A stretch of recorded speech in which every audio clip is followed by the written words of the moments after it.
this video ay meron tayong bagong topic na tatalakayin. So, itong tagulan, nagkaroon ng infection dito sa aming maliit na manukan. So, sa loob ng 5 years namin na pag-aalaga ng mga manok, itong taon na ito, dumapo sa mga alaga, sa ilang mga alaga namin, ang sakit na ito. At ang tinutukoy kong sakit ay yung tinatawag nilang deadly cold or infectious coryza. Pag-uusapan natin kung ano ang causes, simptomas, at paano gamutin ang sakit na ito. Okay?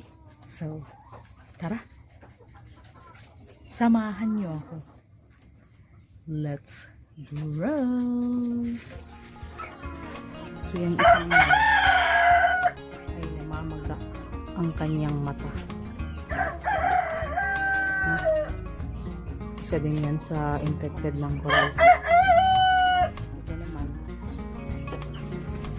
Kaya nakahiwalay itong mga ito. Dahil highly contagious ang sakit na ito. Kaya dapat ihiwalay natin sa iba.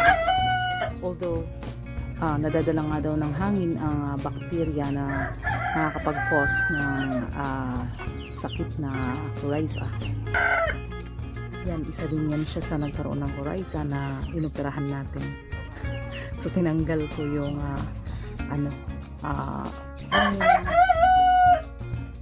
kiss-like na bagay din sa loob ng mata niya. Okay, so, pero hindi na-recover ang hindi na-recover yung mata niya. Parang nabulag din kasi. Parang nabulag na siya. At ito ang bago natin ginagawa. So, kahapon ay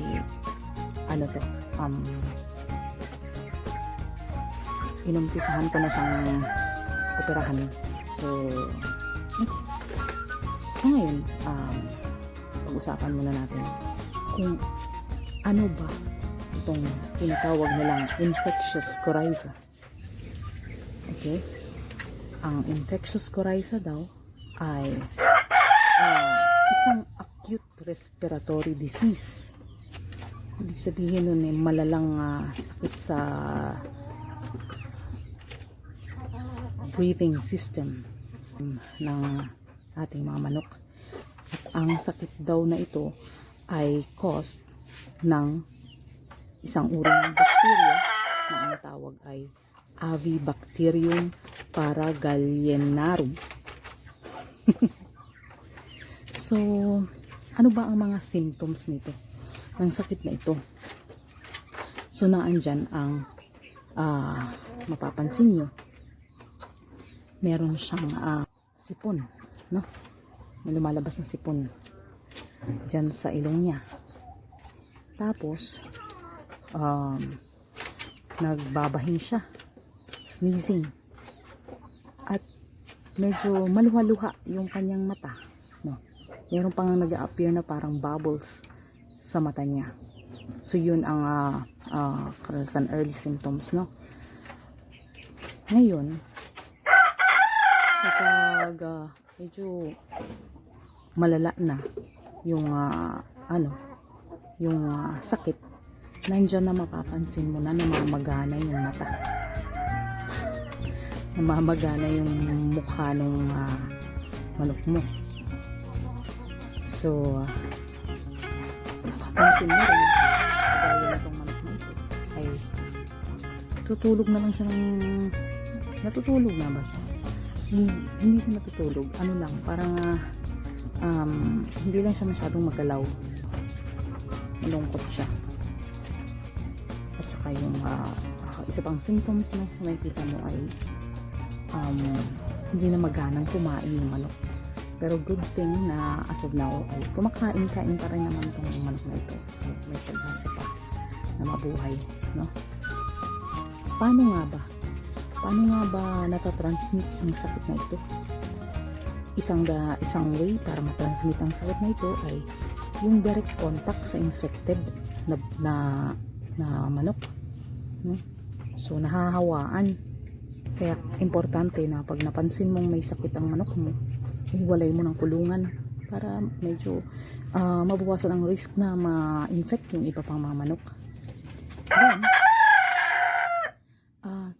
sa pamagitan daw ng hangin. So mayroong mga infected ng mga birds dyan na nakakapag-spread out ng disease na ito sa pamagitan ng hangin. Then, ang kasunod pa is sa pamamagitan nga ng kontaminadong mga pagkain, tubig at saka mga kagamitan. Kaya kailangan talagang malinis, no, yung kanilang pagkainan. So itong nasa likod niya ay kapatid niya ito. Ngayon gusto sana siyang ihiwalay ng kulungan, kaya lang wala na akong ibang kulungan. Kaya napilitan na lang akong ipagsama na lang talaga siya dyan. Hopefully naman ay hindi siya mahawaan. Sana malakas ang resistensya niya, no? Pero sa ngayon, dahil alam ko na ang mga sintomas, the early signs na makita kong may sakit na siyang sinisipon na siya, then natin kaagad yan, lunasan kaagad. So itong isang to, ilang days na itong napansin ko na may sipon. So kahapon nga ay inoperahan ko na siya. Ngayon, ano ba ang treatment para sa sakit na ito? So may mga available naman na antibiotics, no? Mga synthetic na gamot sa nating mga agri-store. So antibiotics and even vaccines. Pero sa atin, dito sa ating maliit na manukan, ay gagamit tayo ng mga alternatibong gamot or lunas sa sakit na coryza. So nakita ko sa internet, marami ang mga alternative na gamot sa sakit na coryza. Naandyan yung tubig at saka asin, no? Yung asin, ilulusawin mo sa tubig, and then yun ang ipapahid mo sa mata niya after matanggal yung cheese-like or pus-like thing sa mata. Actually, ang sakit pala na ito ay kapag hindi nga naagapan ay maaaring ikamatay ng manok, no? At saka pwede rin ikabulag niya. So dun nga sa treatment nito, yung alternatibong pamamaraan, may ibang gumagamit nga ng asin at saka tubig. And then yung iba naman,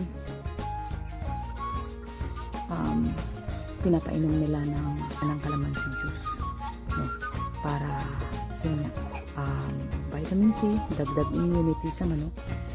So parang kagaya din nga ng tao, no? Uminom tayo ng lemonade para magamot ang ating ubo, ang ating sakit. Kasi nga calamansi is a good source of vitamin C. So yan,